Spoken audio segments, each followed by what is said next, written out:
दोस्तों WWE में कई खतरनाक रेसलर्स ने अपना आतंक मचाया है। दी अंडरटेकर, केन, मैनकाइंड जैसे कई रेसलर रहे हैं जिनके सामने आने से दूसरे रेसलर खौफ खाते थे। वैसे ही द फिंड अभी के एरा के बेहद ही खतरनाक रेसलर बनकर सभी के सामने आए हैं। द फिंड ब्रे वाइट ये वही ब्रे वाइट हैं जो पहले ब्रे वाइट फैमिली के हेड थे। इनको हमेशा से ही WWE में बेहद ही हॉरर और इंटरेस्टिंग स्टोरी लाइन मिली है। ब्रे वाइट की बात करें तो वह पहले भी बेहद ही खतरनाक रेसलर थे, पर वो जब से द फिंड का रूप धारण किए हैं वो और भी ज्यादा खतरनाक हो गए हैं। लेकिन द फिंड यानी ब्रे वाइट से जुड़ी ऐसी बहुत सी बातें हैं जिसे बहुत से फैंस नहीं जानते होंगे। आज के इस वीडियो में मैं आप सभी को बताऊंगा द फिंड ब्रे वाइट के कुछ डरावने और अनसुनी बातों के बारे में, जिसे जानकर आप भी चौंक जाएंगे।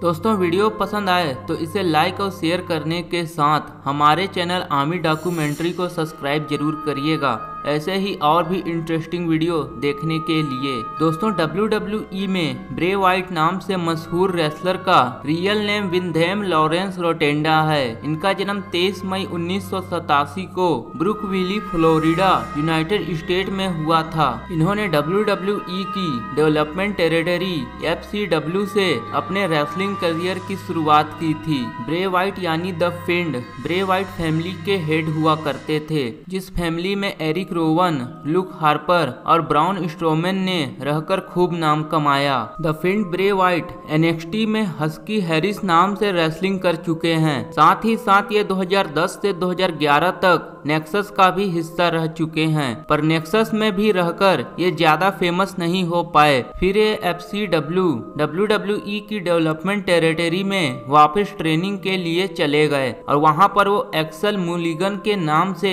लड़ते थे, जिस गिमिक में वो मास्क पहनकर रेसलिंग करते थे, पर वो भी कैरेक्टर सही डायरेक्शन में नहीं जा पाया। फिर जब FCW NXT में रीब्रांडेड हुआ तो इनका कैरेक्टर ब्रे वाइट फैमिली के हेड के रूप में बदला, जिस कैरेक्टर ने इनको रेसलिंग इंडस्ट्री में नाम पहचान हर कुछ दिलाई। एक बार NXT में ब्रे वाइट की नाक टूट गई थी और WWE उन्हें ब्रेक नहीं देना चाहती थी, तो ब्रे वाइट उस समय पर मास्क पहन के रेसलिंग किया करते थे और मैच के दौरान उनका ये मास्क कई बार निकल भी जाया करता था। पर जब ब्रे वाइट का सिंगल रन शुरू हुआ तो कुछ खास हासिल नहीं कर पाए और उनका करियर डूबने के कागार पर आ गया। फिर जब 2019 में उनको द फिंड का गिमिक मिला तो इनका करियर पटरी पर आया। द फिंड की पहली फीड फिन बैलर के साथ शुरू हुई। दरअसल द फिंड ब्रे वाइट ने रियल लाइफ में द फिंड कैरेक्टर के लिए सब कुछ छोड़ दिया था, यानी सभी से बातें करना,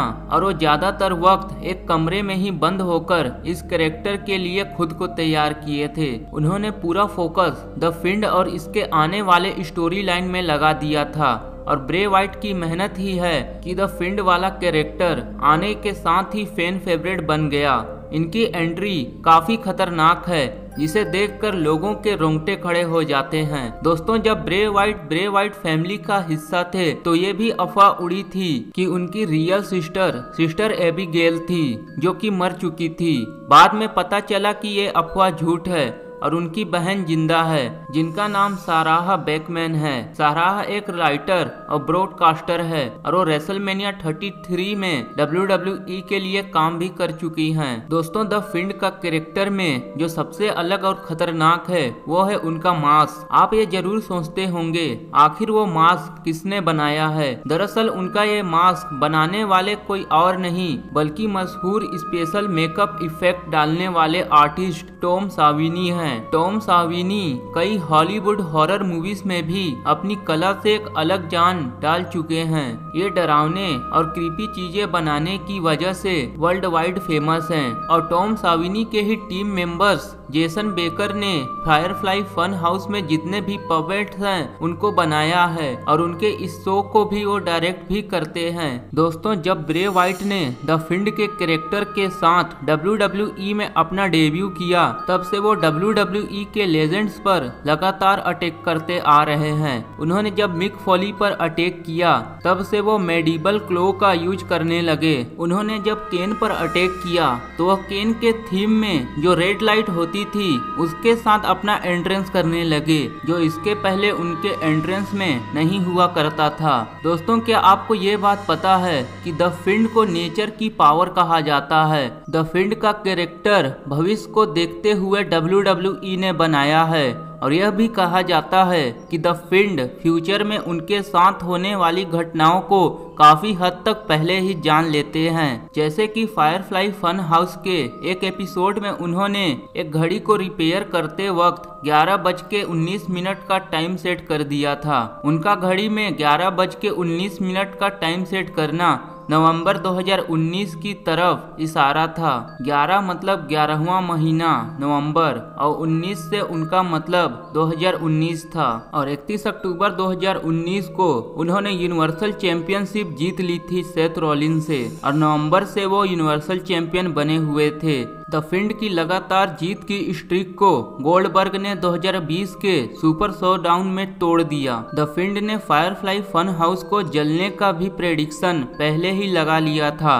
उन्होंने फायरफ्लाई फन हाउस को जलने के कुछ दिन पहले एक ट्वीट किया था जिसमें उन्होंने बताया था कि लोग उनके आसपास की चीजों को जलाने की कोशिश कर रहे हैं और इस पोस्ट के कुछ दिनों बाद ही सेथ रॉलिन ने उनके फायरफ्लाई फन हाउस को जला दिया था। दोस्तों, क्या आपको पता है द फिंड का वो डरावना म्यूजिक, वो डरावनी हंसी जिसे फिंड ने कोड ऑरेंज के साथ मिलकर बनाया है। WWE ने द फिंड के इस कैरेक्टर पर बहुत बारीकी से काम किया है, जिस कारण से द फिंड आज रेसलिंग इंडस्ट्री का सबसे डरावना चेहरा बन गए हैं। यही नहीं, WWE द फिंड को सबसे स्ट्रॉन्ग दिखाना चाहती है, जिन पर किसी भी घातक से घातक मूव का कोई असर नहीं होता है और वो किसी भी मूव के बाद उठ खड़े होते हैं। दोस्तों, अब हम बात करते हैं आखिर द फिंड का मतलब होता क्या है। द फिंड का मतलब दरअसल एक खूंखार राक्षस यानी पिशाच होता है, जो कि कुछ हद तक ड्रैकुला से इंस्पायर्ड है। क्या आपको ये बात पता है दोस्तों कि ब्रे वाइट के डूबते करियर को द फिंड कैरेक्टर ने बचा लिया। ये बात खुद ब्रे वाइट ने एक इंटरव्यू में कही है कि द फिंड के कैरेक्टर ने उनके डूबते करियर को बचा लिया। आप सभी का द फिंड के बारे में क्या कहना है, ये हमें कमेंट करके जरूर बताएं। और अगर आपको ये वीडियो पसंद आए तो इसे लाइक और शेयर करने के साथ हमारे चैनल आर्मी डॉक्यूमेंट्री को सब्सक्राइब जरूर करें, ऐसे ही और भी इंटरेस्टिंग वीडियो देखने के लिए।